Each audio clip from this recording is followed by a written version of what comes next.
भाभी सुनो।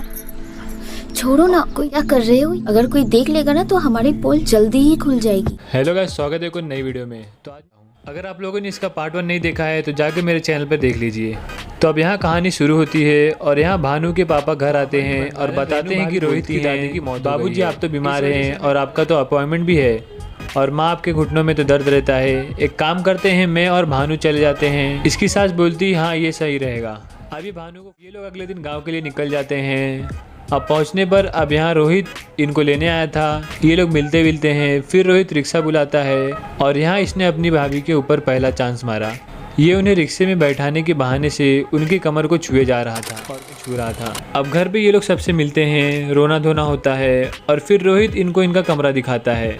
अब रेनू भाभी अंदर फ्रेश होने जाती है और जैसे ही भानु गायब था वैसे ही रोहित इनके कमरे में आ जाता है और रोहित इनको पीछे से पकड़ लेता है। भाभी बोलती हैं इतने उतावले क्यों हो रहे हो, किसी ने देख लिया तो मुसीबत हो जाएगी।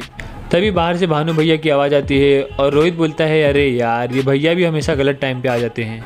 रोहित उनको किस करके वहाँ से चला जाता है। के बाद अपनी माँ से तौलिया मांग रहा था।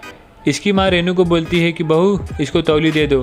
अभी रोहित को जाकर तौली देती है। फिर रोहित इनके ऊपर पानी छिड़कने लगता है।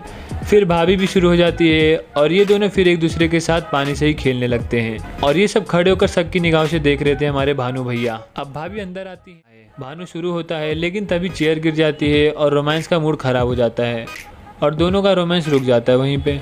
अब बाद में रेनू भाभी अपनी बुआ यानी रोहित की माँ के पास जाती है। तभी रोहित भी वहाँ आता है।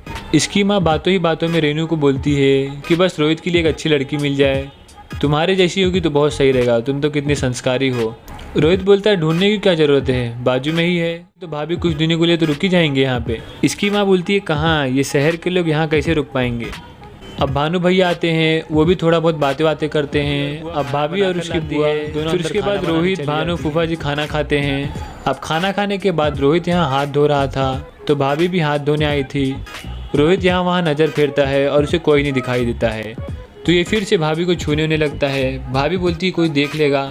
रोहित बोलता है अब मुझसे कंट्रोल नहीं होता।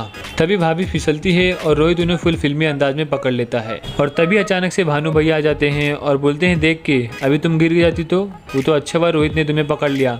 भाभी बोलती है बस आपके बारे में ही बात कर रहे थे, तुम हाथ धोने आई थी ना, इतनी देर से क्या बात कर रहे थे तुम दोनों। और कुछ बहाना बना लेते हैं ये दोनों, मान लेता है। लेकिन ऐसा सिर्फ भाभी और रोहित को ही लग रहा था क्योंकि अब भानु भैया की नज़र सिर्फ इन दोनों पे ही थी। अब रात को लिट्टी चोखा बना था। ये लोग सब बातें करते हैं, लिट्टी चोखा के मज़े उठाते हैं। भाभी बोलती है खुले आसमान में ऐसा गरम गरम लिट्टी चोखा खाने का अलग ही मज़ा होता है। तभी इनके पड़ोस में रहने वाली कोमल इनके घर पे आती है और इसकी बुआ को बोलती है कि चाची पापा को लिट्टी चोखा खाने का बहुत मन कर रहा है, थोड़ा दे दो। चाची बोलती है हाँ रुको देती हूँ। तभी रोहित भानु भैया को बोलता है कि तुम और रोहित बचपन में नहाते थे और तुम इसकी एक बार कच्चे लेकर भाग गए थे तो ये पूरा गांव नंगा ही भाग रहा था। जो बात सुनकर सब हंस रहे थे और कोमल भी बहुत तेज से हंस रही थी। भानु बोलता है ठीक है चलते हैं और रोहित फिर बोलता है भाभी आप भी चलो ना, मज़ा आएगा। तो बुआ जी बोलती है पागल हो गया है क्या, गाँव में कोई औरत ट्यूबवेल में नहाती है। तो रोहित बोलता है अरे नहाने के लिए किस लिए थे, क्योंकि भाभी को थोड़ा घूमने मिल जाएगा गांव में। और भाभी बोलती है ठीक है हम कल जाएंगे घूमने।